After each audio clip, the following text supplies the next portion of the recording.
Well, it's composting time. Yeah, look at that. And we have to add fish carcasses from the fish that I caught ice fishing this year. I have a stomach of the deer that I harvested here in the county, and I have some deer fat in the same deer, and I think that's it. This is going to be the nitrogen that fires the pile up. And I have a lot of brown material from cleaning up the yard, and we have what's in this barrel. I guess I'm going to open it up and lay it down, then I'll show you. And the contents of this barrel represents all the kitchen scraps from our meals throughout the whole winter. And I also harvested some horsetail for the gold, silver, and copper content. That's all going into this compost pile. The close-up of the manure, this is horse manure, and there are wood shavings mixed with it. It's probably about 50-50. Got a little bit of probably horse hay here. It's still green, which is good, to add to the mix. This is my 11th aerobic composting effort post PDC 2013. On top of the very first wheelbarrow full of manure, we're adding fish carcasses from ice fishing. Added a fork full of kitchen scraps. Alright, now I'm going to be adding some green material. The reason why I wait until May 1st, because then we have plants that we can add, and we need to have a green component to this composting because that's the bacteria start. So we have garlic mustard, which is a great plant. It grows quickly in the spring.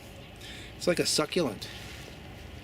Then we have this plant, I keep forgetting what it is. Maybe one of you biologists can tell me what that is. Yeah, I got a whole bunch of it here. Third wheelbarrow full, and I put the deer fat in here. And another couple of forks of kitchen scraps. Kitchen scraps are just anything that, you know, when you clean your vegetables before you eat them, or maybe like I see an apple there, so that apple must have got rotten before we ate it. It's all included in there. Lots of eggshells. I eat lots of eggs. So that is the third wheelbarrow full. This material is comfrey from last year. You can still has a greenness to it. And here's some jewel weed. See some leaves there left. A little bit of a mullein seed head here. Let me show you where I got that from. This is a barrel that I filled up with all of those weeds, and then I poured rainwater over it. And I had a screw on the lid and locked her down. So this is the water I'm going to use to hydrate my compost pile. So we got two barrels here. We're going to use the water and the material in both, but this one here will be adding a green component, a green plant to it, because it was in this barrel all winter and it has fermented, and it's good to go right now. That's one of our major green additions to our pile. You know, generally speaking, you use a third of it as green, a third of it is brown. Like in this case, it's the weeds, the dry material that we're cleaning up around the yard, and the wood shavings in the manure, and the manure is the other third. Here, this is a bucket of water. You can see the green material floating around in it. Let me get you a close-up here. I'm going to go ahead and put in 4 or 5 buckets of it over this pile right now.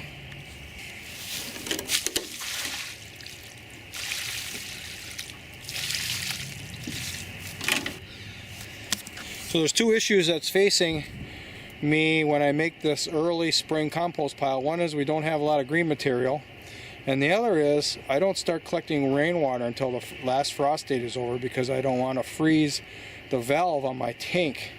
I had that happen once, and it wasn't even much of a freeze. It was like 31 degrees, and the valve busted, and those are $50 a piece. So the two issues we face is green material and water. But now that I'm using these barrels with the screw-on lid, I'm loading it with green material the year before, and I'm filling it with water, and I satisfy both of those requirements.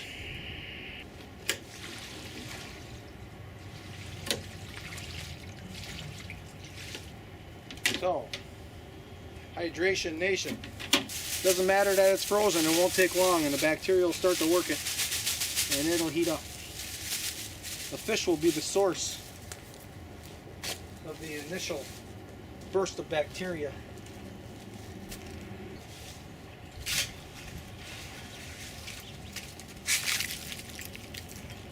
Lots of eggshells. More garlic mustard, roots and all. Building a compost pile is like a work of art.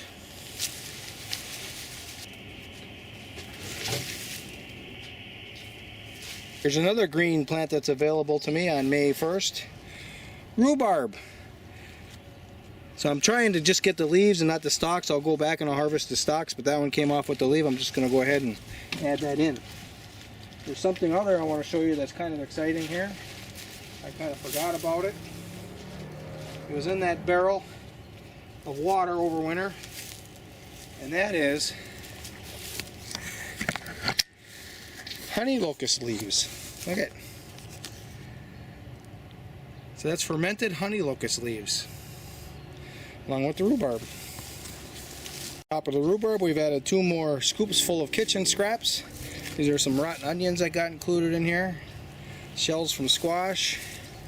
We have our 2020 aerobic compost heap. Started for the year. It's May 1st. And this is going to be a nice one. I've always built these piles thinking, wow, I wonder if it's going to heat up. But this being my 11th one, I'm getting pretty confident. I'm sure this baby's going to fire right up. We're going to see steam coming out of this thing by tomorrow night. Now all of the material that was from our kitchen discards all winter long in this barrel are now in that pile. The whole works is in there. So I'm going to fill this up with just rainwater, rinse it out, and we'll probably be using that water because of the wood shavings in this compost heap is going to absorb a lot of water, and it'll take every bit of 200 gallons. I think right now we're up to around 50 between what was in the kitchen scraps and what I took out of these 2 barrels. Now that's some really nice rich material. I'm going to save that. I'm going to mix it 50-50 of rainwater and put it on the garden as fertilizer. So this one I got all the water I could have out of it. And the next turn I'll start adding the rest of this material into the pile as well. And if I fill up that other barrel with just pure rainwater, that'll be the water that I use for the next flip. And then we have another barrel full. And we come over here, there's another barrel. That blue barrel is full. And then there's 2 more barrels over there that are full. I don't know if I'm going to get them all in that pile or not, but I'm going to try. That's a wrap. If you happen to be a new viewer just tuning into my channel because you're interested in this compost heap that I just built, I'll link up last year's composting effort in the description box. Oh, hi, how you doing? So you can get a head jump on this, because right now the way I'm going to be approaching this, as I approach all of them, this pile, this heap that I just built is going to sit for 4 days. I'm not going to move it. And because it's Friday night, I might wait until Wednesday morning, so 4.5 days. And then I'll flip it. And I'll add more material to it as I flip it. And the way I flip it is I take the outer lower band of material first, because that isn't working. And we're going to build a new pile right here at my feet with that drier material. And the material at the top and to the middle will be pistol red hot. And that's going to be the outside of the new pile. So the drier, non-working material is the inside of the new pile, and the material that's at the top and in the middle is going to be the outside of the new pile. And we're going to keep doing that every 2 days. And if I have enough material, and I think I will, we're just getting a start on our comfrey. We didn't add any comfrey to this yet. And I took the largest of the garlic mustard that's around and some of the rhubarb leaves. But in another couple weeks, the garlic mustard is going to be these big, huge, bushy plants, and they're really easy to pull out. And I want to add every garlic mustard on this property to this pile while it's still active.